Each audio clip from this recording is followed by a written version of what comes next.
Last டைமில் பண்ணிக்கலாம், நம்ம எல்லாமே பண்ணிட்டு வந்துட்டு லாஸ்ட்டாக ஏசப்பா ஏற்றுக்கலாம், இல்லை அடுத்த வாரம் ஏற்றுக்கலாம், அடுத்த வருஷம் ஏற்றுக்கலாம், இல்லை நம்ம வந்துட்டு ஒரு 60 வயசுக்கு அப்புறம் ஏற்றுக்கலாம், நம்ம யூத் டைம் எல்லாம் என்ஜாய் பண்ணிடலாம், இல்லை நம்ம மரண தருவாயில் இயேசுவை ஏற்றுக்கலாம்னு சொல்லுவாங்கன்னு சொன்னால், மரணன்றது எப்போ வரும் நீ கணிக்கவே முடியாது. ஒரு பொண்ணு அப்படிதான் காலேஜில் ஒரு மீட்டிங் அட்டன் பண்ணிட்டு வீட்டுக்கு போகுது.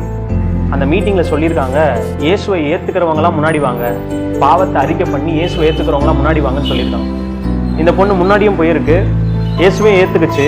ஆனால் அது ஒன்றே ஒன்று மட்டும் மனசில் சொல்லியிருக்கு, நான் உங்களை ஃபுல்லாக ஏற்றுக்கல, நான் என் பாவத்தெல்லாம் ஃபுல்லாக விட போகிறதில்ல, நான் வீட்டுக்கு போயிட்டு என் பாய் ஃப்ரெண்ட் இருக்கான் அவனை பார்த்துட்டு நான் எல்லாமே பேசிட்டு அதுக்கப்புறம் உங்களை நான் ஏற்றுக்கிறேன் அப்படின்னு சொல்லி காலேஜ் முடிச்சுட்டு பஸ்ஸில் போயிருக்கு. பஸ்ஸில் போகிற வழியிலேயே ஆக்சிடென்ட் ஆகி அந்த பொண்ணு இறந்து அவள் வீட்டுக்கு போகும்போது கனமாக தான் போனான். ஒருவேளை அந்த டைம்லேயே அவங்கள முன்னாடி கூப்பிட்டு இயேசுவை ஏற்றுக்கிறவங்களாம் வாங்கன்னு சொல்லும் போது அந்த பொண்ணு உண்மையாக மனம் திரும்பி நான் இயேசுவை ஏற்றுக்கிறேன்னு சொல்லி அவள் வாழ்க்கை இயேசுக்கு ஒப்பு கொடுத்துருந்தாள்னா அவளுடைய ஜீவன் ஆண்டவர் கைக்கு போயிருக்கும்.